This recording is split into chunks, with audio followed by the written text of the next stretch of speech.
Fru Meta Fuglsang for en kort bemærkning.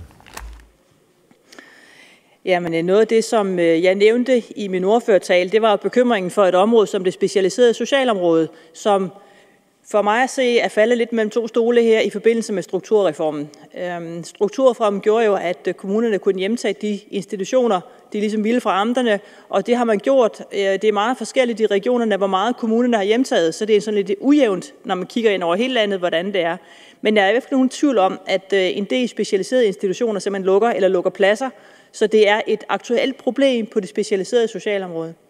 Når så forslagsstillerne her siger, at man skal overføre opgaverne til enten kommune eller stat, hvordan forestiller ordføreren sig så, at det specialiserede socialområde skal fordeles? Det må man jo tænke over, når man stiller det her forslag.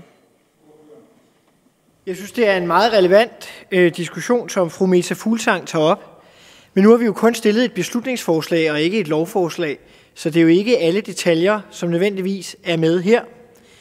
Men det er klart, at vi skal sikre, at der også bliver taget hånd omkring det specialiserede sociale område. Det er der ingen tvivl om. Fru Meta Fuglsang. Det er klart, at man ikke kan tage fat om alle detaljer, men vi står i en situation, hvor der i den offentlige debat gennem lang tid, og også i forbindelse med behandling af lovforslag om rammeaftaler her i salen, som ikke er så langt tilbage, at der har det været en helt aktuel debat, hvad man gør med det specialiserede socialområde. Der er historie i avisen jævnligt omkring områder. I øjeblikket er det området for senhjerneskadet, hvor man er råbt alarm, fordi der bliver nedlagt pladser i voldsomt stort omfang.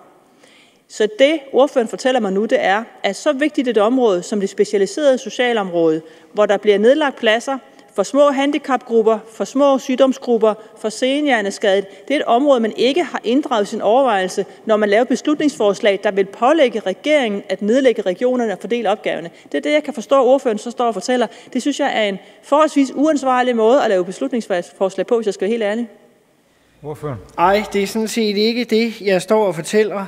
Man kan sagtens forestille sig, selvom det sikkert vil vække bekymring hos fru Line Barfod, undskyld, jeg inddrager en anden ordfører i besvarelsen, at man sørger for at sikre en eller anden form for kontraktbaseret model, hvor man sikrer sig, at man kan lave en form for udbud, der gør, at man kan sørge for, at der er den form for institutioner, der skal være, og sørge for, at der er den sammenhæng mellem den efterspørgsel, der er, og det udbud, der skal være.